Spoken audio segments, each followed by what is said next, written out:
afternoon, everyone. Happy Friday. This is Nitin Ramachandra from the NRR Sports Show. This is episode 1010. We are joined by a really special guest. Her name is Gina Sims. She's an actress, and she's not only she's an actress. She was City Rockette. She competed in the pageant, Miss America pageants, both of them, Miss USA, Miss America. And she's also related to former Yankees, the late and the GOAT, Joe DiMaggio, which is amazing. And she has a BA degree in broadcast journalism and anchor for NBC in Las Vegas. Man, she does everything. She's all over. I like to call people jack of all trades, and you're one of them. And first of all, Gina, I just want to say thank you for joining the show. It's truly an honor. We are live on iHeartRadio, Spotify, Anchor, on all these podcast platforms. So fans, please tune in. Obviously, you guys know the app Spreaker we have. You can tune in and ask questions to Gina Sims today. But first of all, this is truly an honor. And obviously, you were on our friend's show that we saw recently, Matt and Anthony show. But first of all, how are you and your family doing today? We're doing great. Thank you for having me. I've never been on a sports show before, so this is first. Yeah. First of all, Gina, I just read your bio. Such an amazing bio you have. And while you were growing up as a kid, tell our fans, when did you get interested in obviously City Rockette, but when did you get interested in being in acting and all these like the pageants? So tell us about your childhood growing up. Sure. I grew up dancing. We were in a competitive dance school, so we were always at dance competitions. And when I was 6 years old, I broke my leg. Oh, wow. All the way from my ankle to the top of my hip. And so my mom said, oh, what else could she do? Because she's driving me nuts. So she put me in singing lessons. And from there was an audition for Annie. And that was kind of my introduction to theater. And I loved it. I got to perform in this open air amphitheater where airplanes would fly over. And there was a little light in the conductor's booth where if the yellow light came on, it would tell us to get ready to freeze. And when the red light came on, we would have to freeze no matter where we were. And then when the green light came on, the plane was over and we could continue acting or singing or dancing wherever we were in the play. And it was so much fun. It was playing every night and we got paid for it, which was just bizarre. And that was my introduction to acting. And I loved it so much, but my mom was too nervous to drive to Los Angeles, which was at that time about 2 hours away from where we were. So I did theater growing up and just loved it. Yeah, that was my introduction to theater and acting. Wow. Yeah, speaking of dancing, you own two successful dance schools in California, and obviously you love art. But how did that come about, owning the dance schools, and how grateful are you to have those two dance schools in California? Oh, so amazing to be able to work with kids. They know right away if you like them or not. Kids have this extra sense, and I love working with kids, all ages. My favorite was the little ones, the 3 and 4 year olds, because they would come to dance class and they would just dance, and everything was just so great. And then I noticed when they were about 5 or 6 years old, they would come and they would sit and they would listen, and they had lost that imagery that little ones have, and I think that was from school, sitting for 6 hours and paying attention. And so I love the little ones because they would do all sorts of wild things. Especially when it comes to the little ones, how is it tough? Is it tough sometimes to teach them dance? Obviously, they're still young and they have a lot of energy. But how tough is it sometimes for these little kids to learn the basics? Oh yeah, I think I'm about 7 years old in my mind, so I get to play with them and teach them at the same time. And if you always change things up, yeah, they're willing to learn. When they know that you love them, they will do anything. And we had a really good time, and they did the Nutcracker and they did recitals, and they were right there with all the big kids. So they had a good time learning too. Wow. Yeah. So we already have a fan question for you. So we are live with actress Gina Sims from her new movie Nightmare Neighborhood Moms. Go check that out. It's amazing. But we have one of our fans want to know, how do you balance all this thing? How do you balance your schedule out when you have all these things at once? They want to know. Yeah. Oh gosh, that's the question of the day. I'm a very good checks. I check my boxes and everything, which drives my husband crazy because he's the opposite. But you know, I wake up and I have a list of things that I like to do, and I get a lot of enjoyment from completing them. I'm also a mom, so being able to make sure my kids are first, you know, have that balance of where you are in the world and what is important to you, I think is really what matters. Kids first, and then everything else lines up. Well, you know, husband and God, they're all in there. Actually, always kids first, and then probably your husband or whatever. It seems like that at times, but hopefully my husband's up there before the kids. Yeah, so obviously in the beginning of your career, you're with the former Radio City Rockette. So explain to me what goes through that process. Tell our fans how did that come about, and what is that like for you, the experience of being a Rockette? Yeah, I had just moved to Los Angeles. I was in my, I guess, very early 20s, and this was before Google. This was before YouTube, and I'm from the West Coast, and West Coast people really didn't know about East Coast things. Well, I didn't. I had never heard of the Radio City Rockettes before, and I just opened up the trade papers and I saw there was an audition, and I thought, oh, I think I could do that. So I went there, and there was about 300 to 400 girls there, and there was paparazzi, and I thought, what is this? So I went in, and the first thing they did was they would measure us to see how tall we were. And I was tall enough to audition for the Rockettes. And then they taught us a combination. I think it was tap. And then some of the people didn't make it. And so then they taught another combination, and then they cut some of the people, and then it was down to 7. And I was one of the 7. And the funny part was 2 weeks after the audition is when they called to offer me the job. And they said, you know, we would like to offer you a position in Las Vegas with Radio City. And the first question I said was, are they topless? And the lady says, honey, this is Radio City. No one's topless. Because that was my idea of Las Vegas. Because there were 7 shows across the country at the time, and with Radio City. And so they had me there. I performed at the Flamingo Hilton for many years. We had 12 shows a week. So we weren't seasonal, we were year round. And that was one of the best times. Meeting all those. Yeah, speaking of Vegas, obviously Vegas is a hot spot right now. And I went there for my 22nd birthday, and that was an amazing time. Obviously Vegas is the place to have fun. And what was the experience like working with Vegas, and then seeing all the activities that go on there and being part of it? And obviously now you have a football team there. The draft is going on there right now, but for you, when you were there, what's it like being there, being a part of a nightlife and being part of it? Oh, it was so great. My mom's twin sister lived out there, so I lived with them. They were about 30 minutes away from the Strip, so I never really saw the casino life. I would drive into work, and you go in through the back of the casino, and you walk in through the back, and so you're in the theater. And that was fantastic because people would always come and visit, and they would leave their room key with me. And then I had the days free, so I would go to every pool, all the casino pools I would go to and lay out all day long and have a beautiful time, and then go to work at night. And it was fantastic. Yeah, so we have another great question from one of our fans. They want to know, obviously you acted in a lot of movies in your career. They want to know, how is it hard sometimes changing roles and reading different scripts at the same time, or whatever movies you're working on? And obviously in this new movie, you're like a killer type of person, but in the other movie, they want to know how tough is it sometimes for you to change roles like that? Yeah. I think that's the beauty of art, is to be able to step into a story. It's obviously not my story.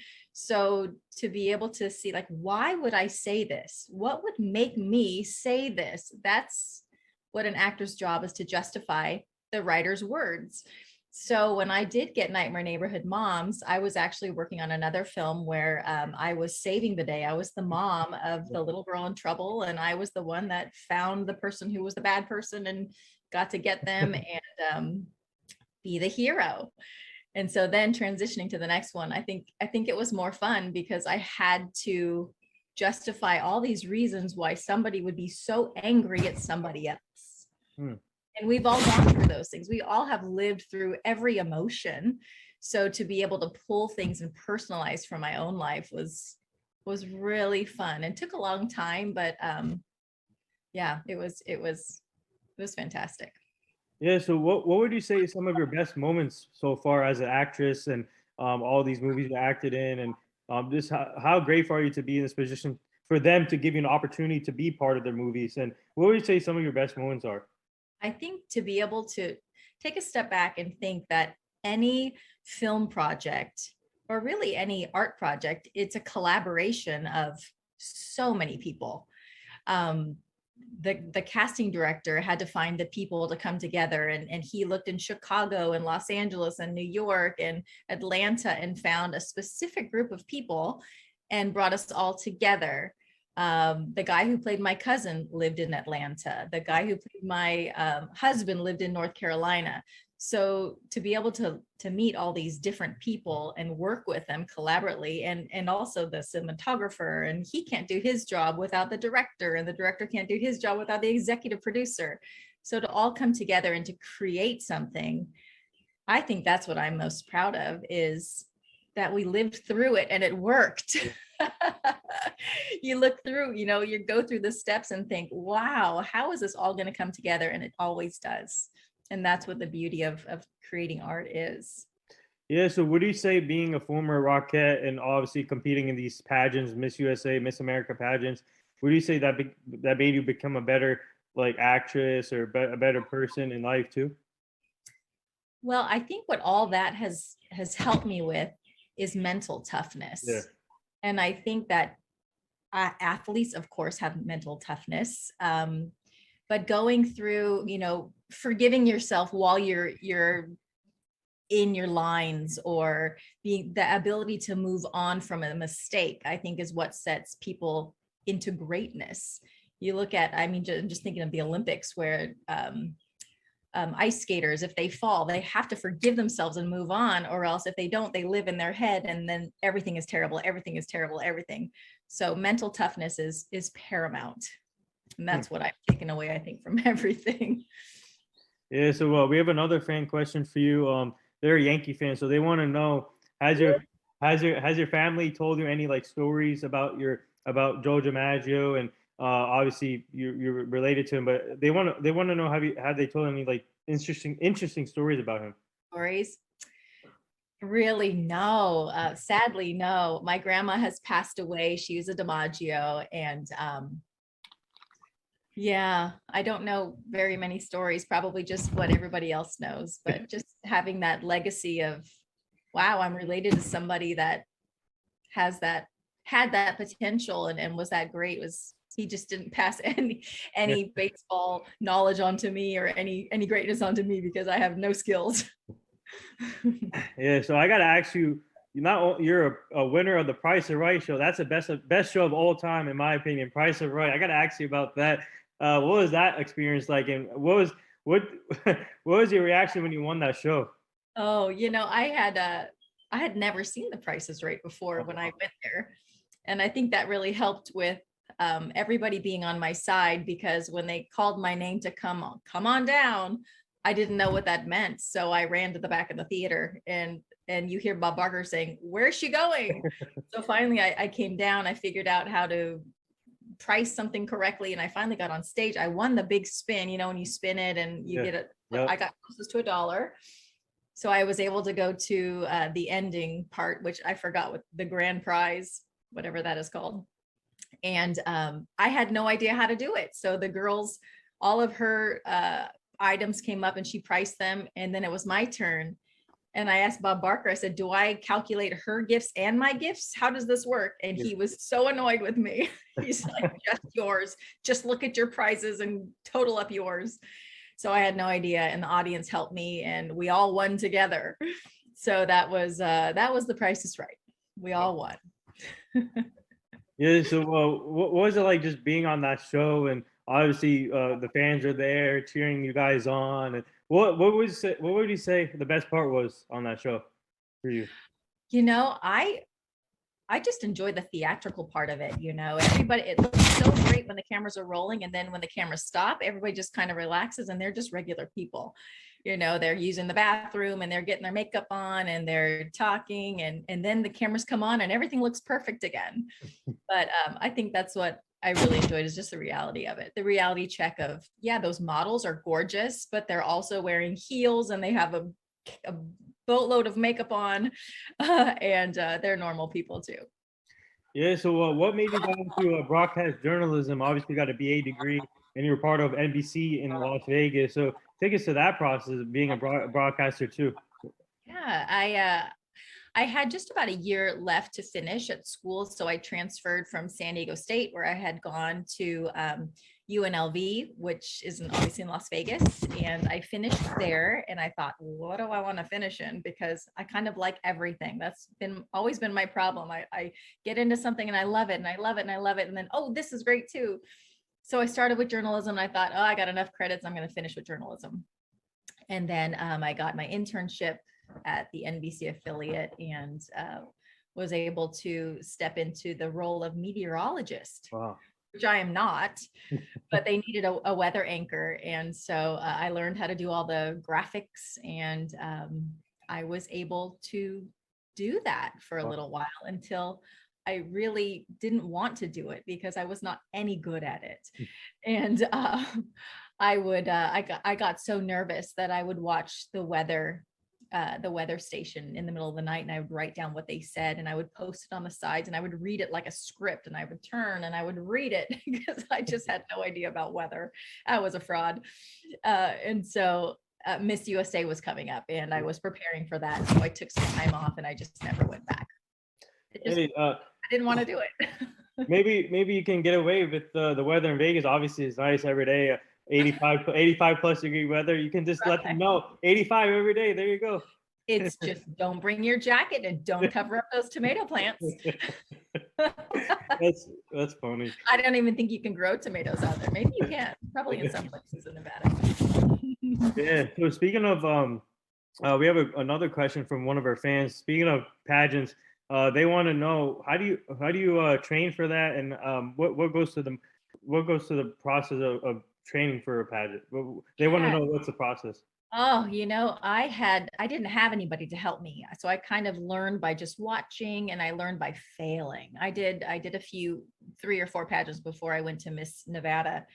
And after I was done, I created a curriculum to help girls. So at my dance school, I also had pageant coaching. So I helped little girls all the way up to the Mrs.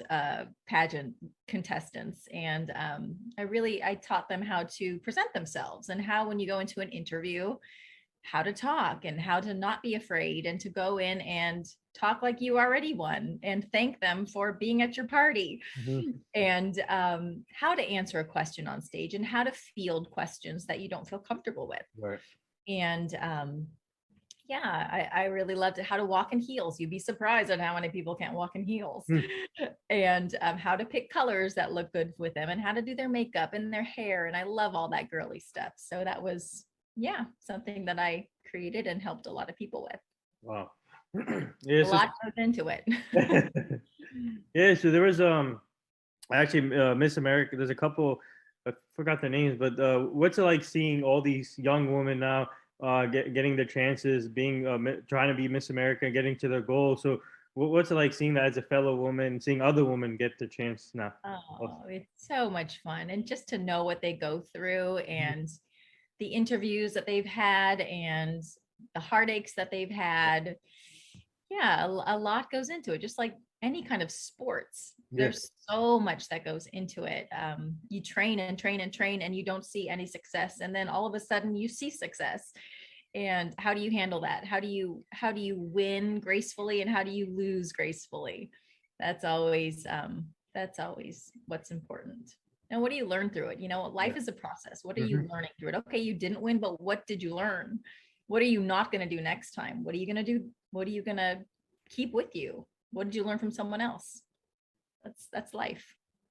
Yeah. So, man, I'm loving this fan interaction. We have another question for you from one of our fans. They want to know if you weren't acting, or if you didn't have all this up, what would you be doing now? They want to know. Oh, if I wasn't acting.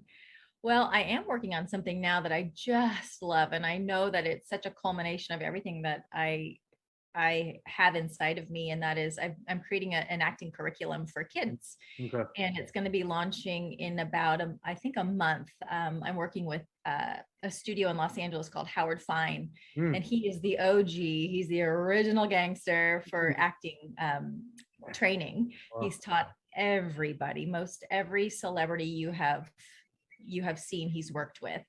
And he's my coach. That's who I work with. That's who I train with. And I'll be helping to launch his kids program. So that's coming up soon. It's going to be in person and online. So if anybody has any kids that are interested in acting, I would love to help them with their goal. Wow. Yes. Speaking of acting, who would you say some of your actors or actresses that you looked up to throughout your career? Oh my goodness. It changes every time I watch something. Oh, I love that person. Oh, I love that person. That person's so great. You know, it's hard for me to get over Meryl Streep in A Devil Wears Prada. Yeah. She's just so fantastic. And for some reason you really love her, even though she's a little bit intimidating, but you still root for her. And I think that's because she shows vulnerability in in all of her films. And I think that's the greatness, is where there's that balance of they're really not sure, but this is who I am. And I just love her. Meryl Streep's, she's who I'll put it out in the universe. I'd love to work with Meryl Streep. Yeah, what a beautiful woman too, and amazing actress. And man, whoever hasn't seen her movies yet, go watch it. It's like she is amazing, and what a person to look up to also. Mm-hmm. For sure. Yeah. But So this is what I have coming up. I'll show you. Can you read that? Jury summons. I have jury duty coming up soon, so that's what's coming up for me. Oh, when is that? I have to call in May 20th. Wow. Yes. How great? How difficult is that when you have to get called in for jury duty? But if on the days that you're working or whatever happens? So how tough is that for you? The last time I was called in I was in Las Vegas, and Radio City was able to say that I was the only one to do my job and I didn't have to go. So that was interesting, but I don't have that now. So I'm actually interested in going. To the jury duty? Yeah, I mean, what a great case study for me to watch. Yeah. The attorneys, and I love watching. I'm a people watcher. I like to see how people walk and where they lead from, and it's character developments. Yeah. So how important? Obviously, in our business in the sports industry, it's always important to be versatile. Not only I'm a sports journalist, obviously we have the show. I work for FanDuel. I'm a writer for Jersey Sporting News locally here. So for you, especially being an actress and the stuff you did before throughout your career, how important is it to be versatile in life? Because you never know what's going to happen. Maybe you get let down or let go from something. It's always you always have to have a backup plan. So how important is to be versatile? Oh, I think it's so important. I mean, I think everybody has so many skills and loves inside of them. I think it's so important to keep learning. Always keep learning. I'm always in class. I love taking foundation classes in my acting classes. The foundation, which is the beginning. All mistakes, I think, are in everything are from the foundation. So if you don't have the foundation so strong in everything you do, then that's where mistakes happen. So yeah, just staying in class, staying versatile, knowing what you're good at, having a plan, loving people. That's what life's about. Wow. If you get famous, great. That's great. Yeah. But how are you gonna handle that? And what are you gonna do for other people? Yeah. So one of our fans want to know, what do you do to when it comes to different movies or whatever tone? They want to know the tone of voice. How do you change it? What do you do to change your tone of voice too? Like the pitches. So what I've learned in my training, which I think is stellar training, mistakes come in the why versus the how. A lot of actors will go straight to the how. How am I going to play that? How am I going to change my voice? How am I going to hit this word? And that's, totally wrong. It needs to come from the why. Why would I say this? What would make me do this? Yeah. And everything falls into place. You don't have to wonder how you're going to play something.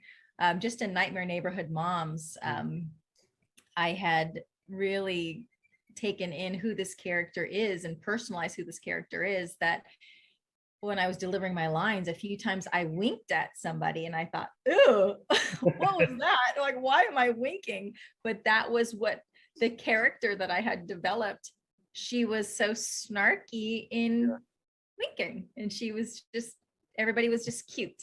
And she was the queen bee and everybody else was just cute. So I thought I had a real good laugh a couple times thinking, oh, I gotta curb those winks. That was a little off-putting, but it is and what it is. Yeah, so I got to ask you about the 2020. Obviously, you made some movies that year during COVID year. So tell our fans, how tough is it for you and your coworkers and the cast for these movies that you made in 2020 with the COVID still going on? And I think that was a rough patch. And how do you guys deal with it? And how tough is that for? It was wild. The first film I did was, I believe it was in February 2020 or February, March. Yeah. And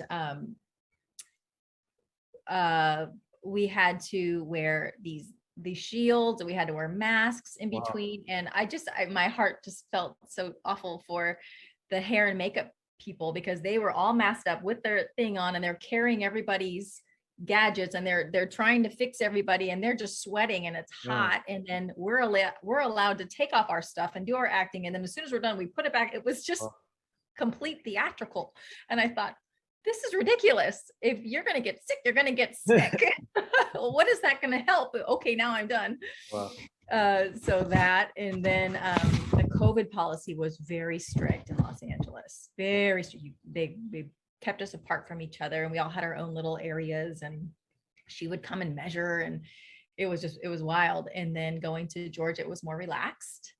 Had to get out there early for Nightmare Neighborhood Moms, and go to their doctor to make sure I didn't have COVID, make sure I didn't have COVID before I got on the plane. And before I got to the set, every week we did a test, and it just became so heavy.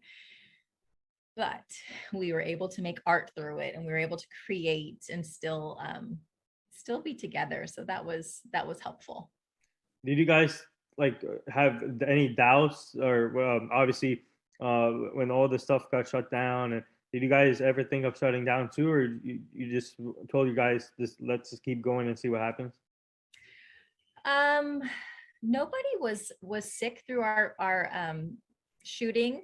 However, the person who played opposite of me, she was I guess their second choice, because the first girl, before she got on the plane to come to Atlanta, she got COVID. And so that she was out and the other girl was in, and she got the script on her way to Atlanta. She had to learn 100 pages in a couple days. She was just a rock star, and I could not even imagine the film without her. So things always happen for a reason. But no, we never got shut down. And it kind of, when I got back from Atlanta, then everything really shut down. And the union got very, very tough. And it just didn't make it very fun. So that's why I started looking into creating the kids curriculum and doing something else while hopefully all this subsides. Yeah. So one of our fans want to know, who are some of the funniest people that you work with right now? They want to know. On Nightmare Neighborhood Moms? Or on the cat, on the whenever you guys make the movie, they want to know probably on the cast. Yeah. Oh gosh, everybody was so fun. We had such a ball. There was actually a tornado, so we had to not go to set a couple days because there was a tornado. And I'm from the West Coast, so we don't have tornadoes. I don't know what that was all about, but I remember they said, make sure at this time you go into your shower, and I thought, or your bathtub, you go into a bathtub. And I thought, I don't have a bathtub. I'm in an Airbnb and we have a shower. Is that the same thing? So that was the stories that we were able to tell were really quite strange. But I drove through a tornado warning. Wow. On way to set. And that was quite interesting. but all the people were so much fun. April and John and Brooke and Jonathan, we all had a ball, and everybody got along wonderfully. Yeah. So, wow, that's good. So before we get to the new movie, I gotta ask you about Killer Profile that you made in 2021. Explain that movie and explain your character in that movie. Sure. Killer Profile actually changed its name to Do You Trust Your Boyfriend? Okay. And that was about my daughter who got mixed in with catfishing on a social media profile to see if her boyfriend was cheating on her, and Wow. made this fake account, but the fake account was actually a real person and ended up ruining that girl's life. And so she was coming after my daughter, and my daughter was trying to tell me, and I didn't believe what she was saying until I caught the girl trying to hurt my daughter. And then I do the famous Lifetime movie, "Stay away from my daughter," that line. Yeah. "Stay away from my daughter." And I got to hit her with a tree branch. Wow. And so that was fun. Got to save the day on that one. But yeah, that was Do You Trust Your Boyfriend? Yeah. It's just I know I don't. So this is a tough question to ask because some people it's hard for them to pick whatever they did. And for you, what would you say your best movie out of the movies you've done? What would you say your best one was? Oh gosh. I think I felt the most confident in Do You Trust Your Boyfriend because it was closest to me. I'm a total mama bear. Yeah. I have kids that are 17 and 19 years old, and I know what it's like to protect your kids. And so that was probably not the easiest to do, but it was the closest to home for me. The most fun, I think, was definitely Nightmare Neighborhood Moms, where I got to create a character. But I think I was most proud probably of Do You Trust Your Boyfriend? Wow. We have another fan question for you. They want to know how many scripts have you read so far in your career? So many. I love reading scripts. I think what was the most helpful for me as an actor was to take a screenwriting class because I got to know the formula of a script. So I know in the first 20 pages, it's setting up for the act one, then it goes to act two, and then we have the resolve. So anytime I get a script for an audition, the first thing I do is I look at the page number and I'll know exactly where they are in the script. So I'll know, are we in the setup? Or are we in the middle part? Or are we in the resolve? So I would just encourage anybody who wants to be an actor to take screenwriting because it will really help with knowing where they are in a script and how it all unfolds. So let's get to your new movie that just came in here, 2022, Neighbor Moms. How did that come about? And explain your character on that movie. Sure. So that came about by an audition, and I remember in the breakdown for the audition it said star names only, and I thought, well, I'm a name. My name is Gina, so I'm gonna submit. Why not? They can only say no. So I sent in my information, and I got a request to send in a tape, and I learned. I actually got the entire script for the audition, so I read the entire script just to get the back, the breakdown of it, and I just fell in love with the script. It was good writing, and I could see where this was a maybe miscommunication between people, and so I gave it a shot, and I filmed it with my husband. My husband was the reader, and I just went for it. And I did a slate at the very beginning, which is where you say your name and where you're from and everything. And I was quite sassy in it. I just said, I'm from Los Angeles. I thought you knew that. And after I booked it, the casting director said, "We loved you from your slate. You were the character from your slate." Wow. And I thought, cool. That's, you never know. You send those things in, and half the time you don't hear anything. So you even wonder if they're watching them. But yeah, that came about just from an audition. And then I got I booked the job, and then I got the script. I got to be able to break the whole thing down because you get about 6 different scripts. They rewrite it, and then you memorize it, and you memorize about 20 different scripts by the time you finally get it right on set. And yeah, then you meet everybody and you get to play. That's the fun part. Yes, Like, whoever doesn't know about your character, explain your character a little bit, and what's the whole gist of it. I don't want to say any spoilers, but just give a little, maybe a little background of your character. Yeah. sure. Well, it depends on who who you ask. Because my character, Bonnie Mason, um, it's just a big misunderstanding, you know. It's a big misunderstanding. I'm the good one. Yeah. I'm the one that tries to help the neighborhood. And my husband has this infidelity, Oh. and I have to make sure the neighborhood is completely safe. So I have to take her out so she's not a problem anymore. And then a new person comes into our neighborhood and she starts trouble, and she starts getting together with my husband. So I have to clear that situation up. And then she's after my job. So I have to make sure she knows that I'm the queen bee and just take care of things. So I hope that people see it and they enjoy it, Yeah. because a good actor can justify the role. And Yeah. that's what my job is to justify, never judge. So Well, I'm the good one. all we can say is you did amazing in that one. So good job on that one. Thanks. It was a lot of fun. Yeah. So speaking of the scripts, how hard is it sometimes when you guys have to rewrite it or something goes wrong, they have to redo it? Have you had instances where they had to do that 1,000 times or rewrite the script? How crazy is that for you guys? That is the part, because I'm a planner. I have everything ready. I'm fully memorized. I am word perfect. When I get to set, I just think that shows great training. And a lot of times, like for example, the first time I went to Georgia, it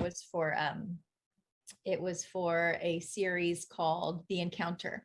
Hmm. And right when I got on the plane, I got an email, here's the new script. And I went, what? And everything had changed. My company name had changed. A lot of things had changed. So I was on the plane, like trying to read from my phone, thinking, oh, you know, stressing out. How am I going to print this? And then get to set and learn that there's another script. So we're filming two scripts, because one is for the Chinese audience and one is for this audience. So just learn these lines, and then we're going to film this, and then we're going to film this part, and then we're going to insert it. And I thought, okay. But I think what people may not know is that when you film something, you film it out of order. Yeah. You don't film from beginning to end. You film by locations. Hmm. So you might, on your first day, get there and film the last scene, and then you jump to the middle. So if you don't have a timeline of all your scenes, I make a spreadsheet of all my scenes for the day, all my scenes, what just happened, what's happening now, what's going on later, what do I want, what's in my way. If you don't have that, you're really lost. Hmm. So just to be prepared, that's what I learned, and that's how I keep it all organized in my brain. Yeah. So one of our fans want to know, they want to know, have you been to an Oscars yet? And how come you never? They want to know how come you never been nominated yet for an Oscar. Well, I don't know. I have watched the Oscars from my television, but no, I've never been to one, not yet. And I'll hopefully just say yet, because I would love to do that one day, and I'll put that out in the universe also. How come you've never been I feel like you deserve to be nominated for an Oscar. Oh, that's very kind. That's, you know, that's on the agenda, but I think you got to work your way up. You got to have a great team behind you and find the right project. You know, you know who I just thought of this. Who could be who you can make a good combination with if you decide to make another movie. You should make a movie with. I don't know if you know Dylan Walsh, the actor from Here. Yeah, he did a movie called Stepfather. Okay. It's like a serial killer movie. You two would be a great co-workers together to make a serial killer movie. Dylan Walsh and Gina Sims. Tag them on there. Tag them on the post. Yeah, but for you though, speaking of working on other movies, obviously you just finished this new one. But are you the type of person where the work doesn't stop? You're trying to see if there's any other opportunities when it comes to acting. Sure, I'm always open. I think that right now, just with COVID being just so nuts right now, and just all the rules that are in place with the union, I'm taking my time to just read everything that comes and take the ones that I really want to take. And I'm happy right now just creating the curriculum until everything slows down a little bit with all the fun union rules. So how's the COVID there now? Is fine? The rules are fine now where you live? In Los Angeles, no, they're very strict still. Yeah. But I live in Orange County, which is where Disneyland is, and you would never even know there's COVID, where everyone goes to the gym and nobody's got a mask on. So yeah. Wow. I don't know. It's a little out there, a little confusing. So we have another fan question for you. They want to know what music you like to listen to. Oh my gosh. When I'm at the gym and I'm working out really hard, I'm listening to show tunes. I'm on Broadway. I'm listening to Wicked and Mary Poppins and, all that fun stuff. But my first love has always been theater. So I'm always on show tunes. Sorry, that breaks people's hearts, but I love show tunes. Well, I mean, that if it helps you during the workout, then you got to stick with it, right? You got to run hard to Shrek. when I work out, I listen to hip hop. That's my go-to. Yeah. I see that. I'll start choreographing in my head, so that's a little hard. Yeah. So for you, as a fellow actress, what movies do you like to watch, or what movies or shows do you like to watch now when you're not working? Oh, I love Blacklist. Did Yeah. you see that series? Yes. Yeah. First Interest. I'd love to be on a show like that where you're a CIA agent or a detective. I love those movies. Yep. Yeah, just something thrilling like that. I not so much gore, scary things, I love that detective. I think that would be really fun to play. Like if I had to do it all over, I'd probably go into the CIA or something along those lines. I think it's just amazing. Like Criminal Minds or Dexter, like that movie or show. CIS, all of those. Yeah. Oh wow. Yep. So what advice would you give to the younger generation who's trying to get into acting like you, and what would he tell them? Like, what piece of advice would he tell them? Yeah, I think two things really just came to mind when you said that. Boundaries, like have a talk with your family and your parents. What are your boundaries? Because as a kid, they're going to want to push your boundaries, if that's sex, if that's language, if that's kissing, or what are your boundaries and what are you not willing to cross? Because if you know that ahead of time, then you'll be okay. And also to really know that it's called show business. It's not show fun. It's a business. Yeah. So to know the business, I'm a former SAG and AFTRA franchise talent agent. I had my own talent agency in San Diego. And so knowing the background of what does an agent do? What does a manager do? What do you need? You need a Coogan account at the bank. You need a work permit in your state. Do you have those things? Are you hireable? Do you work well with others? Are you easily, can you take direction easily? Are you trained? So get into class, stay in class, learn, study. Wow. It's a business. Yeah. Marketable. Yeah. Well said there. Yeah. Well said. Yeah. So for you, obviously, you brought up a good point. Obviously, it's about boundaries. So before you got into acting, I'm just curious. Tell our fans, were you hesitant at first about acting, or did you just say agree to it right there and then? It's so fun to come back to the business being a little older. When I was in my 20s, I didn't know that you could advocate for yourself. So when I would get auditions, sometimes I would think, oh my gosh, do I have to do this? I didn't know that I could say no. Yeah. So I remember going on an audition one time and it was horrible. It was very traumatic. And I talked to kids about what I went through, and they don't have to go through that, and they can say no. They have something called boundaries, and your agents and your representatives work with you. They collaborate with you, and you talk with them about what you don't want to do. And if they are angry at you for that, they're not the right people for you. Yeah. There's other representatives out there that will help you and get you to where you need to be, and you work together. So yeah, Yeah. it's a scary world out there if you Yeah. don't have the knowledge of it being a business, and a lot of creepy people are out there Yes, I agree with that. And in everything, in sports, in everything.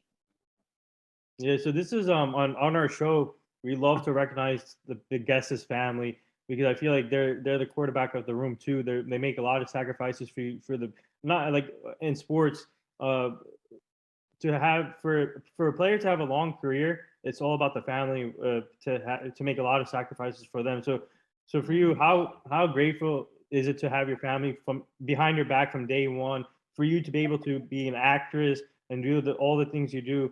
I feel like the family obviously is the most important thing in life, but also they're the quarterback of the room. Oh yeah, it's so important, and they're so excited. And all my auditions, my husband is my reader, and sometimes my kids are my readers. Oh, I wow. have to pay them though, Yeah. or they won't want to help me. So I pay them. But they're so helpful, and they know that I love it, so they love it for me.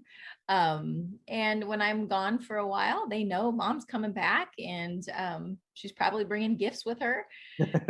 And they walk the dog, and everybody helps out, and we all have our loves. We all have desires and gifts that we've been given in life, and if we don't exercise them, we die a little inside. So yeah. Would you yeah, would you consider being on another game show at some point down the line?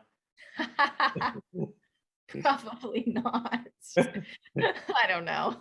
I don't really watch any, so I guess it would be just a spur of the moment, like this last one was. Yeah. So one of our fans want to know, what's your routine before going into work? Uh, let's see, my routine. I have to be fully memorized. Word perfect is my training. So I have an app Yeah. that I use. I think it's called Off Book Pro or something like that. And I will plug in everybody's lines, and then I can mute other people's lines, or I can mute my line, and I can rehearse with the other dialogue. So I always know my lines. I know everybody else's lines. And that just helps me be free, because with mastery comes freedom. Yeah.